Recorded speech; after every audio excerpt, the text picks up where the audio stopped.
Well, let's move on now. The levels of debt distress across the African continent have surged amid the coronavirus pandemic. This has seen an estimated 32 million people cast into unemployment and on the brink of poverty.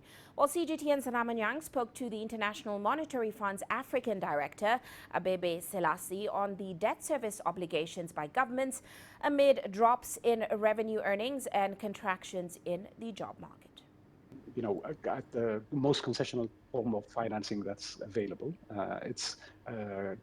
Basically what happens is that countries get access to the equivalent portion of their quota in the IMF that will add to their reserves.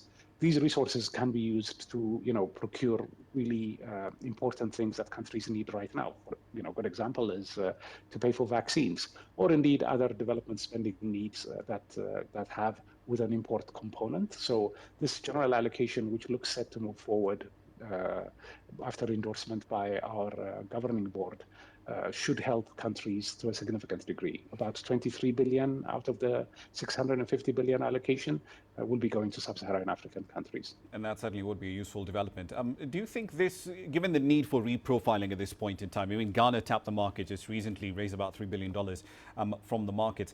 Are we in that prime window to start reprofiling, refinancing the debt that we have due? Because come 2024, 2025, the refinancing needs at those points essentially just jump up to something like, I think it's almost $8 billion a year. So, debt management, debt sustainability issues have to be done on a country-by-country basis, and really depends on each country's circumstances. So reprofiling may be what countries need to do proactively, depending on market conditions. If you already have Eurobonds outstanding that you want to push back maturities further down the road. So it really depends on the specificity of the country's debt profile and financing needs. Let's talk about Kenya, to be specific, because when we speak about a lot of the debt issues across the continent, one of the most interesting things about this story has been how some Kenyan taxpayers has responded to the 2.34 billion agreement that was struck between Kenya and the IMF, and the argument they were making, and they practically flooded IMF events on this most of last week, was saying, look, we don't need more debt. What are your impressions when you saw that? Okay, so a general point and then a more specific point on this. So the general point is that our countries face what I've been calling a trilemma. Okay, we face tremendous development spending requirements, the ones I flagged earlier. The needs to continue to electrify our countries, to invest in health education are just immense, right? So that's one element of the trilemma. The second one is, of course, debt levels have been increasing over time in our countries and region, and of course that's also a source of concern. And you have to be careful in terms of how you add to that. That's the second element of the trilemma. The third one is revenue mobilization. The way to minimize debt buildup, of course, is by paying more, by collecting more taxes, citizens being willing to pay more taxes. But that has also proved quite challenging for our countries. So that's the third element of the trilemma. How we manage this trilemma really will determine how effective, how successful we are in creating fiscal space to address many of the development challenges that our economies face.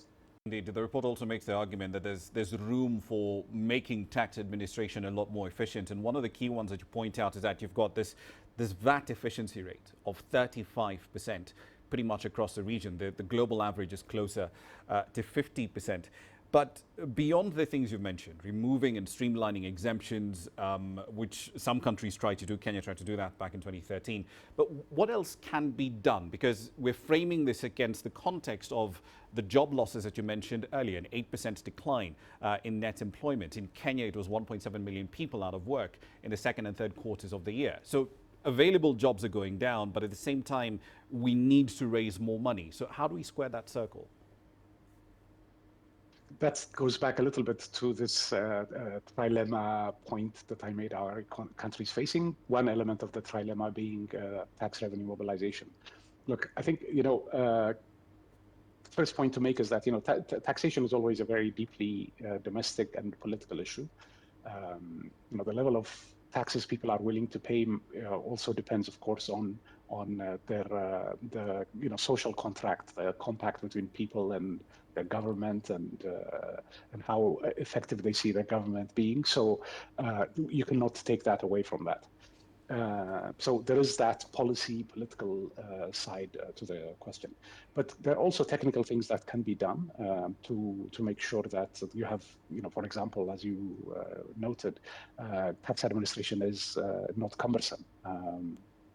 Perhaps using technologies to a lot more digitalization. By no means is this, a silver bullet, but creating platforms, more options to allow people to pay taxes.